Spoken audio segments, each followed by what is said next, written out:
I'm not sharing this to gloat. I'm sharing it because maybe you've been there too. Maybe you've made a choice that your family couldn't understand.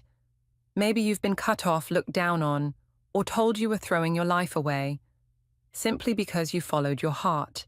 I was once the daughter they showed off at parties until I fell in love with a man who had nothing but a kind soul and a good heart.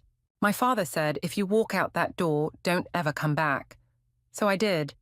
And they erased me from their dinners, their family photos, and even the will. But what they didn't realize was that door didn't close on me. It opened, and I walked through it into a life I built on my own terms. I started with nothing. No support, no connections, just love, grit, and a silent promise. One day, they'll know exactly who I became without them. Have you ever felt like you were being punished for simply choosing your own path? If so, keep listening, because my story might sound a little like yours. They say love is blind, but I saw him more clearly than anyone I'd ever known. He wasn't rich. He didn't wear tailored suits or drive a fancy car. He was quiet, thoughtful, honest in a way that felt rare these days. He worked as a public school teacher. His hands were calloused, his shoes worn, but his heart was full. And I loved him. My family didn't. They didn't even try. My mother gave me that tight smile, the kind that looks like it hurts to hold back the words she really wanted to say. My father didn't bother with subtlety. He told me point blank at the dinner table, if you marry him, don't expect to be part of this family anymore. The words hung in the air like smoke after a fire. My brothers shifted uncomfortably. No one defended me. I wish I could say I stood up and delivered a speech, something brave and noble. But I didn't. I just sat there, trying not to cry, knowing deep down. This was the moment they chose their pride over me. We left with nothing but our clothes and each other. No money, no safety net, just a love I hoped would be enough to keep us warm. And you know what, in a way it was. Our first apartment was a shoebox above a noisy diner. The walls were thin. The windows leaked in the winter. But I woke up next to someone who looked at me like I was still worth choosing, even when the world had turned its back. He believed in me when no one else did. He never asked me to prove myself or to be anything I wasn't. He simply said, let's build something together, and we did. I worked odd jobs waitressing during the day, typing freelance at night. I learned to budget every dollar like it was sacred. There were nights I cried into cheap pasta, wondering if we'd made a mistake. But in those moments I remembered my father's voice, the certainty in it, when he told me I'd come crawling back. And every time I heard it in my head, I pushed harder. It wasn't revenge, it was purpose, it was pride, it was love, not just for him, but for myself. I started reading business books from the library, listening to podcasts late at night while folding laundry. I realized I didn't want to just survive, I wanted to create, to lead, to become someone even my past self wouldn't recognize. I didn't need my family's money.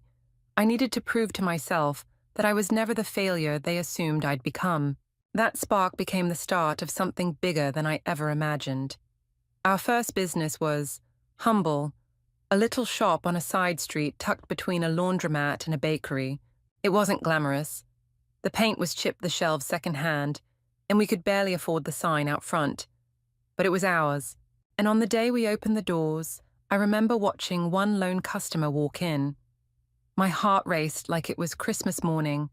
I said, welcome, like it was the most sacred word I'd ever spoken. For months, we barely made enough to pay rent. I handled inventory marketing, customer service, all of it. My husband taught during the day and helped at night. We were a team fueled by instant coffee and unshakable belief. But not everyone believed. I heard the whispers, especially from people who knew my family. She used to be a trust fund princess. Now she's slinging candles and handmade soaps. Cute. Let's see how long that lasts. It stung, but I didn't show it. Instead, I let it push me. I studied late into the night SEO e-commerce branding. I started running online ads, building a social media presence, answering every comment like it was gold. Slowly it worked. We started getting bulk orders. A blog featured one of our products, then a local magazine, then a national one. I still remember the headline, from family outcast to entrepreneur to watch. I didn't realize it then, but that article changed everything. Orders poured in. We hired our first employee, then a second. We outgrew our tiny shop and moved to a larger space, ironically just a few blocks from my parents' flagship store.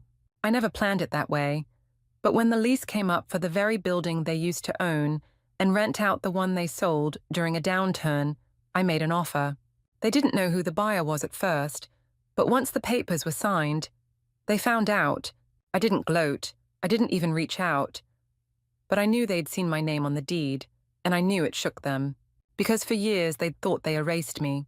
But there I was not begging to return, not asking for approval, but rising quietly, steadily, on my own terms. My father didn't call. My mother didn't write. But my cousin sent me a text that simply read, "They don't talk about it, but we all know, you did it." That moment didn't feel like revenge. It felt like peace. I had built something, not just a business, but a life from ashes and silence. And the girl they once dismissed as naive, she was now the woman signing paychecks, creating jobs, and owning real estate in the same world they said she'd never survive. I never set out to prove them wrong.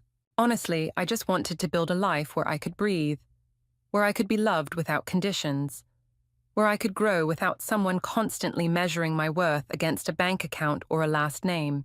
But success has a way of making noise even when you don't. People started talking. My company was on track to hit 7 figures. We had clients in 3 countries. I was speaking on panels. We launched a product line in a major store.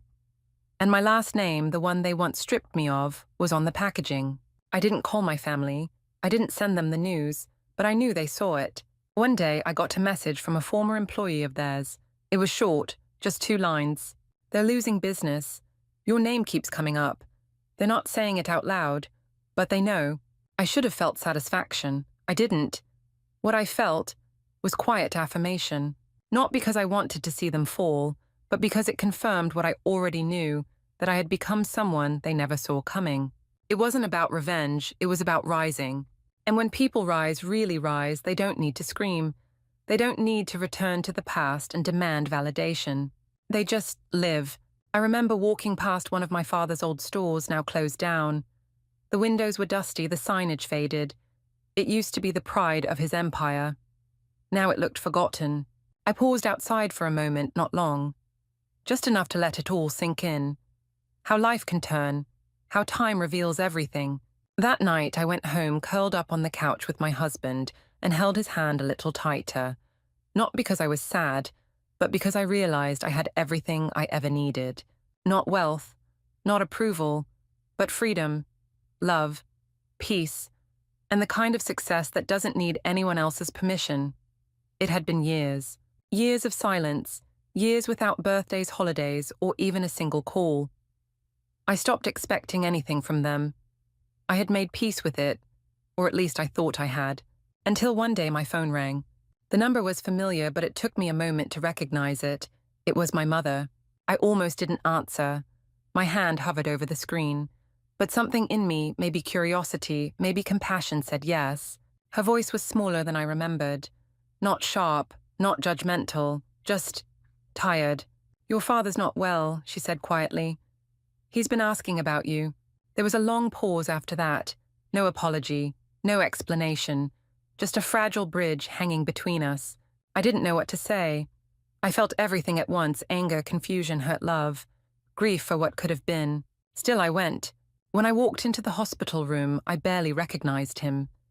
The man who once sat so tall in his leather chair, who barked orders like a king, was now lying there, thinner, quieter, human. His eyes widened when he saw me. Tears filled them faster than I expected. He didn't say much, just reached for my hand. It shook when he held mine. "I was wrong," he whispered. "You didn't need me, but I needed you."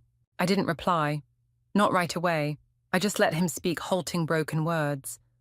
A man dismantled not by illness but by regret. There were no grand speeches, no perfect healing moment. But sometimes grace doesn't come in grand gestures. Sometimes it shows up in quiet forgiveness. I stayed by his side for a while, not because I owed him, but because I had grown beyond the pain he caused.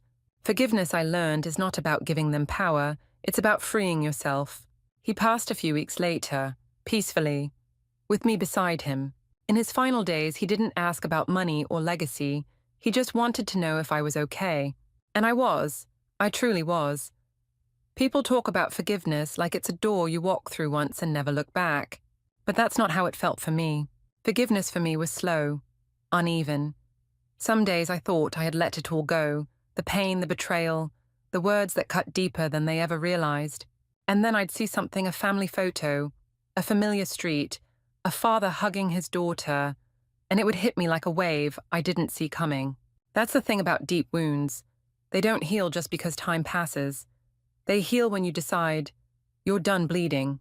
After my father passed, my mother and I spoke more, carefully, like strangers, trying to remember what it felt like to be close. She never gave me the apology I used to crave, but she did something else, something I never expected. One afternoon, she visited my office. She walked in slowly, eyes scanning the walls lined with awards and press clippings, things I had built from the ground up.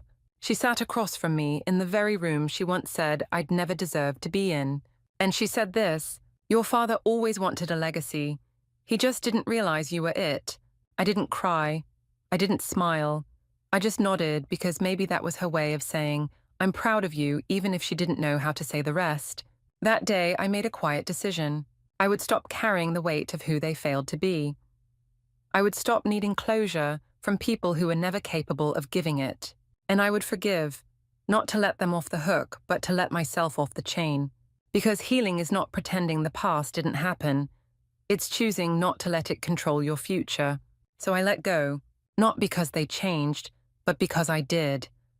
There was a time I imagined revenge would feel like fireworks. That one day I'd walk into a boardroom dressed in power and pride, and they'd finally see me, the woman they tried to erase. But that moment never came. Because by the time they noticed, I no longer needed them to. I had become someone far beyond the little girl begging to be heard at family dinners. I had become a leader, a creator, a woman who built something lasting, not out of spite, but out of strength. There's a quiet power in no longer needing validation from the ones who never gave it. And there's freedom in no longer defining yourself by who you had to prove wrong. I won, because I no longer let their version of me define the way I saw myself. They saw me as weak for choosing love over wealth. But love taught me more about resilience than privilege ever did. They saw me as a disappointment. But that disappointment became a blueprint for building something real. They thought they were closing a chapter when they disowned me. But they were simply setting the stage for the real story mine. So no, this isn't a tale of revenge. It's a story of reclamation. And now, when I look in the mirror, I don't see the daughter they cut off. I see a woman who found herself when no one was looking. And that is the real win. So that's my story. Not of revenge, not of bitterness, but of becoming. I didn't get the apology I used to lie awake dreaming of. I didn't get the family dinners, the warm reunions, the fairy tale ending. But what I got was something better. I got myself, my voice, my peace. I built a life I'm proud of. Not in spite of what they did, but because I chose not to let it define me.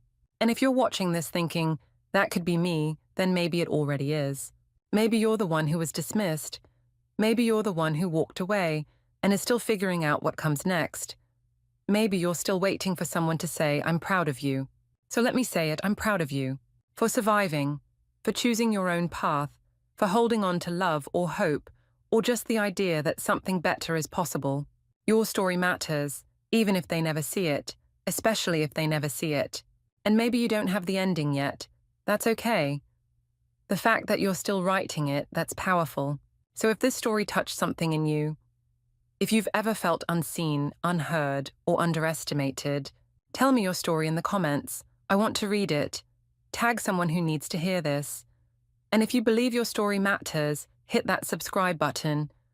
Let's build a space where silent strength is seen, where quiet victories are celebrated, where becoming you is the real triumph. Because sometimes the best revenge isn't loud. It's simply becoming everything they said you couldn't be.